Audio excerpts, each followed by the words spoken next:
Hello everyone, আসসালামু আলাইকুম। আমরা ফোনে যে সিমটা ব্যবহার করি হয়তোবা আমরা নিজেরাই জানি না এই সিমের প্রকৃত মালিক কে। অবশ্য আমাদের এই সিমটা হারিয়ে গেলে আমরা কোন এনআইডি কার্ড দিয়ে সিমটা তুলবো বা আমার এনআইডি কার্ডে কয়টা সিম রেজিস্ট্রেশন করা আছে এটা আমরা অনেকেই জানি না। তাই অবশ্য আমাদের সকলের জানা উচিত যে আমার এনআইডি কার্ডে কয়টি সিম রেজিস্ট্রেশন করা আছে এবং আমার সিমটা কোন এনআইডি কার্ড দিয়ে রেজিস্ট্রেশন করা। তাহলে আমাদের অনেক সময় অনেক সুবিধা হয় এবং সিম পরিবর্তন করার সময় আমরা খুব সহজে আমাদের নিজের সিমটা পরিবর্তন করতে পারি কোনো ঝামেলা ছাড়াই।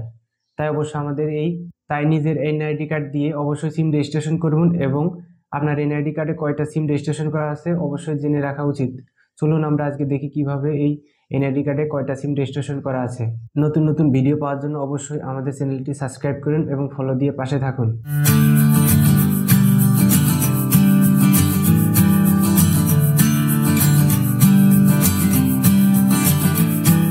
এটা চেক করার জন্য অবশ্যই আপনাদের ফোনে মিনিট প্যাক বা বান্ডিল প্যাক থাকলে হবে না, অবশ্যই আপনাদের মেন ব্যালেন্সে টাকা থাকতে হবে। তাহলে আপনারা শুধুমাত্র এসএমএস দিয়েই এই সিমের মালিকানাটি দেখতে পারবেন এবং কয়টার সিম রেজিস্ট্রেশন করা আছে এবং কোন কোন সিম রেজিস্ট্রেশন করা আছে, টোটাল আপনার সকল সিমের ডিটেলস এখানে পেয়ে যাবেন। তার জন্য আমাদের অবশ্যই মেন ব্যালেন্সে টাকা থাকতে হবে এবং যে কোনো বাটন ফোন অথবা অ্যান্ড্রয়েড ফোন থেকে চেক করতে পারবেন। তার জন্য ডায়াল প্যাডে চলে গেলাম। তারপর আমরা এখানে একটা কোড ডায়াল করব। তার জন্য আমাদের ডায়াল করতে হবে *16001, তারপর দিব হ্যাশ। দেওয়ার পরে আমরা এখানে যে কল অপশনটা আছে কলে ক্লিক করব। তারপর আমরা কোন সিম থেকে চেক করতে চাচ্ছি সেই সিমে ক্লিক করব। ক্লিক করার পরে আমাদের একটা কোড আসবে বা এখানে যে কোনো একটা কোড দিতে বলবে। অবশ্যই এখানে দিতে বলতেছে যে to know you're the biometric registration number dial 7 digit NID কার্ডের নাম্বার দিতে বলছে। আমরা আমাদের এখানে এনআইডি কার্ডের নাম্বারটা দিয়ে দিব।